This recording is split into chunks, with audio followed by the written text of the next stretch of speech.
ছোট্ট একটা টুকরো আর স্কোয়ার শেপ দিয়ে এত সুন্দর করে একটা ব্যাগ বানানো যায়, না দেখলে বুঝতেই পারবেন না। সবাই কেমন আছেন? আশা করি সবাই ভালো আছেন। স্কোয়ার শেপ দিয়ে একটা ছোট্ট টুকরা দিয়ে অনেক সুন্দর বৃত্ত করে সেই ব্যাগটা যে কত সুন্দর হয় সেটা তো আপনাদের দেখাইছি। সেই ব্যাগটাই আপনাদের মাঝে এখন উপস্থাপন করব, যেভাবে ব্যাগটা বানাইতে হয়। সর্বপ্রথমেই চারকোনাভাবে সুন্দর করে চারকোনা একটা কাপড় কেটে নেবেন, তারপরে বৃত্ত করে নেবেন। বৃত্তটা যত বড় কাপড়টা নেওয়া হয়েছে ঠিক সেই অনুযায়ী গোলটা নিতে হবে, কারণ বৃত্তটা করলে অনেক বেশি হইলে দেখা যাচ্ছে কুচি দিয়েও সেই জিনিসটা করা যায়। তো আমি একটা হার্ডবোর্ডটাও কেটে নিয়েছি, যাতে করে ভিতরের দিক দিয়ে এই হার্ডবোর্ডটা দিয়ে সুন্দরভাবে মজবুতভাবে ব্যাগটা ক্যারি করা যায়।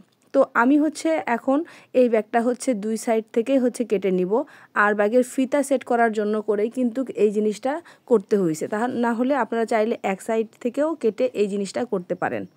যখন ওই সাইড থেকে সেলাই দিবেন দুই সাইডে একটু একটু করে ফাঁকা রাখতে হবে। আমি এই জিনিসটা দেখাবো, দেখেন একটু করে ফাঁকা রেখেছি। এখান থেকেই ফিতাটা টান দিয়ে যাতে করে ব্যাগটার সুন্দরভাবে মুখটা বন্ধ করা যায়। আপনারা চাইলে এক সাইড থেকে ওটা করা যায়, তবে হ্যাঁ আমি ডিজাইনের জন্য দুই সাইড থেকে করেছি, আর দেখতে যেন একটু সুন্দর লাগে এই কারণে। তো আমি দুই সাইড থেকে একই প্রসেসেই কিন্তু ব্যাগের মুখটা বন্ধ করে দিয়েছি, যাতে করে দুই সাইড থেকে ফিতাটা টান দিলে সুন্দরভাবে মুখটা বন্ধ হয়। এখন গোল শেপে সুন্দর করে সাইড থেকে কিন্তু আমি গোল করেই সেলাই করে নিব।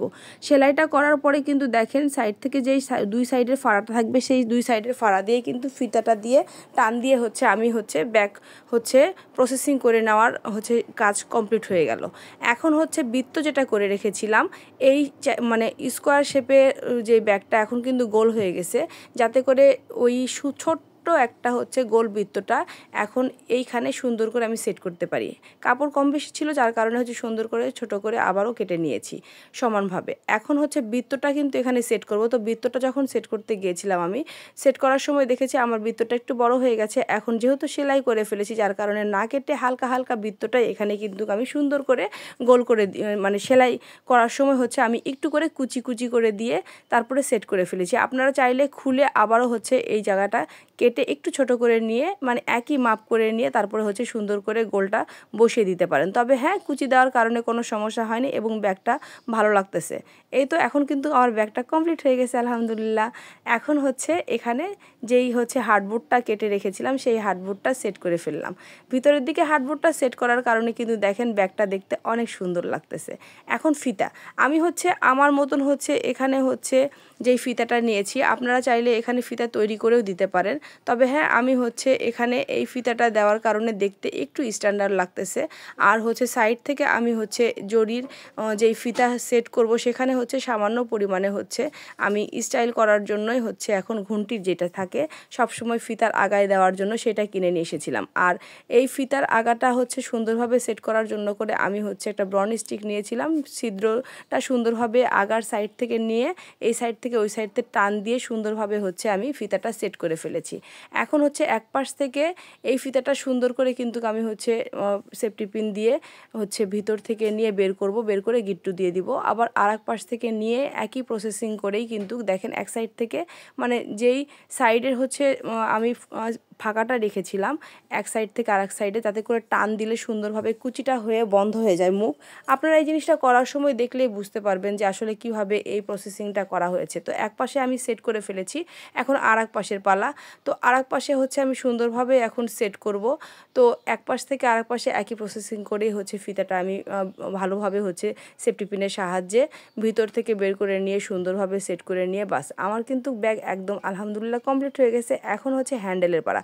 আপনারা চাইলে এখান থেকে ফিতা দিয়ে ব্যাগটা ফিতা তৈরি করতে পারেন। আর আমি যেহেতু পুঁথি দিয়ে ও বানিয়ে নিয়ে বলছে, তো যার কারণে এখানে আমি পুঁথি সেট করব। তো দেখেন কীভাবে জিনিসটা সেট করা হয়ে গেছে। তো এই তো ব্যাগ এখন কমপ্লিট। ফিতার আগায় যে তারসেলটা দেওয়া হয়েছে দেখেন আসলে এই তারসেল দেওয়ার জন্যই কিন্তু দেখতে ভালো লাগতেছে। আর এখন আমি এই পুঁথিগুলো একটা ছোট্ট তার নিয়েছি, তারের সাহায্যে এখানে আমি সেট করব। আপনারা চাইলে সুতা দিয়েও করতে পারেন, তবে সুতা 4 পরল দেন আর 5 পরল দেন। মজবুত না হওয়ার কারণে দেখা যাচ্ছে হাতে টান লাগলে ছিঁড়ে যেতে পারে, যার কারণে আমি মজবুত একটা তার নিয়েছি। আর এই তারটা কিন্তু আসলে কারেন্টের তার, সেই তারের ভিতরে যে তারটা থাকে সেই তারটাই আমি এখানে দিয়ে দিয়েছি। তো এই তো এখন এই তারের মধ্যে এখন পুঁতিগুলো আমি সম্পূর্ণটা সুন্দরভাবে গেঁথে নিব। গেঁথে নেওয়ার পরে কিন্তু আমার হ্যান্ডেল সার্কেলটা কমপ্লিট হয়ে যাবে। আপনারা আপনাদের অনুযায়ী যত বড় করতে চান ঠিক তত বড় দিবেন। আর ও যেহেতু বাচ্চা মানুষ যার কারণে হচ্ছে আমি একেবারে ছোট দিয়েছি, যাতে হাতে চুরির মতন করে হাতের মধ্যে পড়লে হাতে একটা বেসলাইট সিস্টেম হয়ে যায় আর ওর হচ্ছে এটা ক্যারি করতেও সুবিধা হয়। তো এই তো আমার কিন্তু ব্যাগ কমপ্লিট হয়েছে আজকের। আর কেমন হয়েছে সেই ব্যাগটা অবশ্যই কিন্তু বলবেন। আর কে কোন ধরনের ভিডিও আবারও দেখতে যাচ্ছেন সেটা কিন্তু অবশ্যই বলবেন। আর সবার জন্য অগ্রিম ঈদ মোবারক। সবাই ভালো থাকবেন, সবার জন্য শুভকামনা রইল, আমার জন্য সবাই দোয়া করবেন। নেক্সট ভিডিও আবারও কিছু একটা নিয়ে আসবো। আসসালামু আলাইকুম।